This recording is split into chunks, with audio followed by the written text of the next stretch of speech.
It's been a gorgeous day with low humidity and temperatures topping out in the low 80s, but cloud cover continues to roll in tonight, keeping us in the 60s to start out tomorrow morning. And we'll be tracking a little bit of rain trying to move back into the area tonight, especially north of I-70 as we get towards around 11 o'clock or midnight. Not expecting much of this to really increase in coverage until tomorrow morning. So we can expect a largely dry evening. Showers starting to become a little more widespread tomorrow morning, at least through about 6 or 7 o'clock, working their way off to the east through mid to late morning. Into the afternoon, if we get enough sunshine, we could see some isolated showers and storms during the day.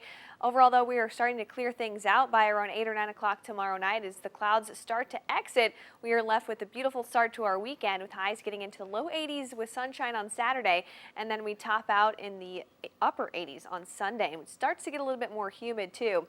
There is a risk for a couple strong storms tomorrow, and that's all dependent on if we can clear out the cloud cover in time to get a few of those to develop. Not expecting much coverage on that, but if we get one or two that pop up to be on the stronger side, we'll be looking at the possibility of some small hail. Over the weekend, we are looking dry, but it's getting hotter, especially by Sunday. So you might even want to get in if you're at the Lake of the Ozarks. Water temperature there up to almost 78 degrees. That temperature on Sunday up to 90, though, and we're going to continue the hot trend into next week as we start to shift from northwesterly winds. It'll keep us a little cooler on Saturday. We get that jet stream pushing off to our north next week. We're underneath that high pressure just about each day. Not tracking too much rain. Could see a little bit of that with a weak front trying to move through on Wednesday, but the rest of the week looking dry and hot, especially as we head towards the end of the week. High temperatures are going to get into the 90s, and the heat index could get into the low 100s early next week, Monday and Tuesday, right around 100 degrees for that feels like temperature in the afternoon.